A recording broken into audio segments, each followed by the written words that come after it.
everything we see here today is symptomatic of serious sickness.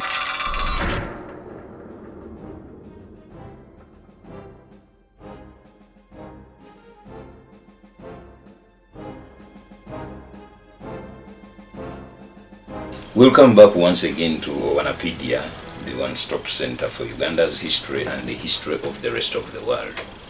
Mine is Tony Geoffrey Owana, and in charge of the technology is Herbert Semiano. We still advise you to pay heed to your leaders in the crusade against COVID-19, which in Uganda we do by staying inside your Iri's ark. That's where the safety is. It's not comfortable, but it is safe. We are continuing with our series on the Kwibuka of Rwanda, which is the 7th April anniversary, where the genocide is remembered. And in the last two, we saw President Bizimungu of Rwanda, then we saw Vice President Kazibwe, then of Uganda. And in this one, we are going to see Vice President Paul Kagame, who gave the shortest speech of the day. If you pay attention to his posture and the few words he made on that day, you will see that he was speaking from a lot of feeling. Why do we belabor the point? Let's take you back to Kigali on 7th April 1995, as the victims of the genocide were being laid to rest. The pictures require you to take some courage, but that is part of our history.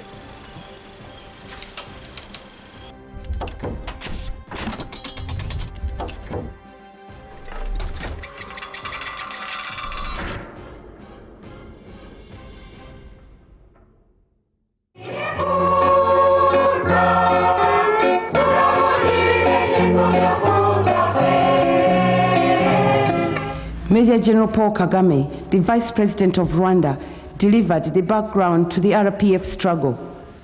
The President of the Republic of Rwanda, Excellency the Vice President of the Republic of Uganda, Excellency, we are here today to commemorate an occasion which reminds us of extermination of part of our population. And everything we see here today is symptomatic of serious sickness that has already been mentioned by different individuals that had eaten our society for a very long time unchecked, and it had to culminate into the loss of lives to the tune of 1 million or so of the people of Rwanda.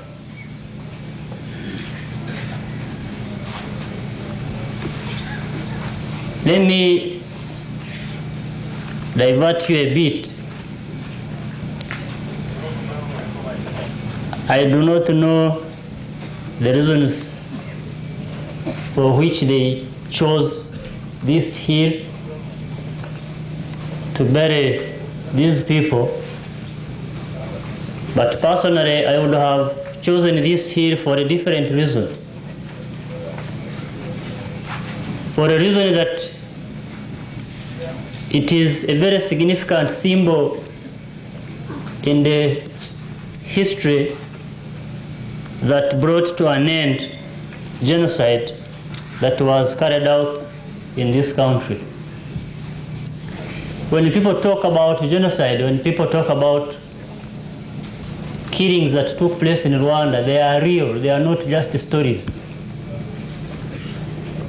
About 1 million people were killed.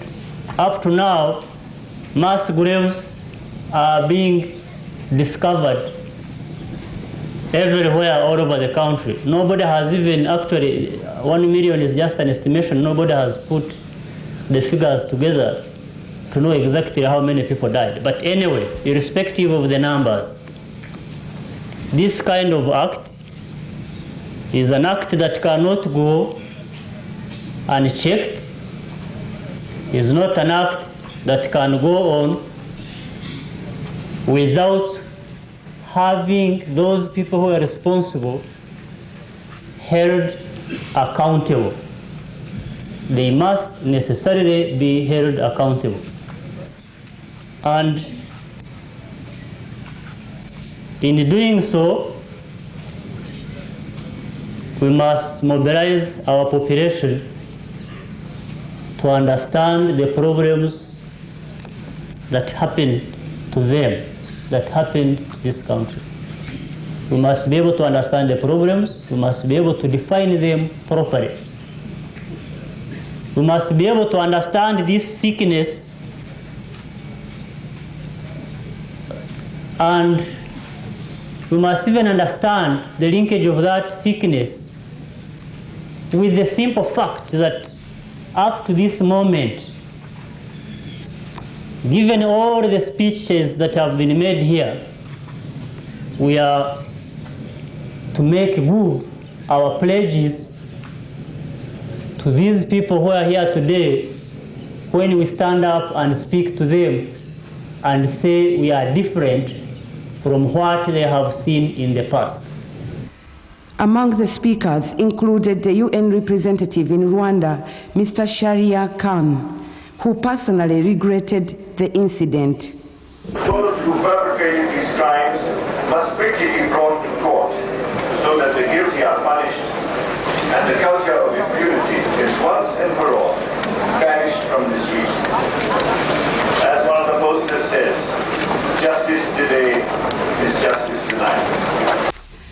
Rwanda's case can be reminiscent of the great air battle that took place over Britain during the Second World War, at which the British Prime Minister then, Sir Winston Churchill, remarked, "Never in the field of human conflict have so many owed their lives to a few." The international community should take up its responsibility as per the Geneva Convention on Genocide. They should be willing to invoke the available machinery for the arrest and punishment of the culprits. Today, Rwanda has to contain security, has to create leadership, an atmosphere of reconciliation, provide relief, and above all, make the Arusha Accord work. The administrative structure is complete, and government has a program for resettlement. It has also created a forum for discussion and liberalized its monetary system. The story of Rwanda is very touching, whose meaning should serve as a reminder that greed and bad governance shall never stand supreme.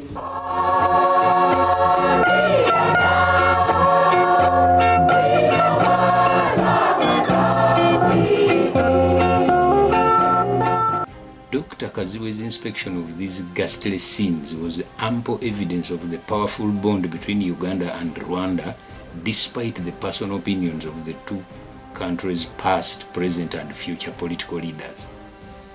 Through historic data, Wanapedia will continue building bridges between these two countries much faster than those digging ditches, and more is in the pipeline.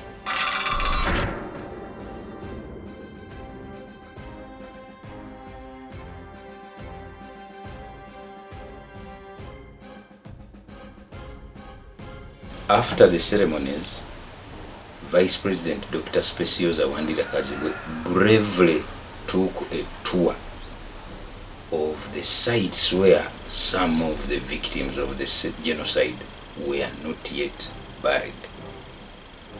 And we must salute Mama Kazibwe for the courage she took.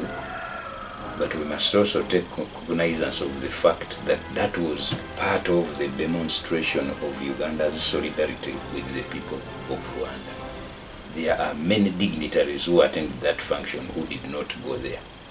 But because the people of Uganda and Rwanda are really one, despite the opinions of some of their leaders, Kazibwe demonstrated this fact by going through those ghastly relics of the deadly genocide that depopulated that country in 1994. Once again, we remind you to subscribe to Owanapedia. It is a treasure trove which you can not afford to merely click off casually. Mine is Tony Geoffrey Owana, and Herbert Semian is in charge of the technology. Stay tuned and keep safe from COVID as we wait for the dove to come and announce that the flood waters have subsided.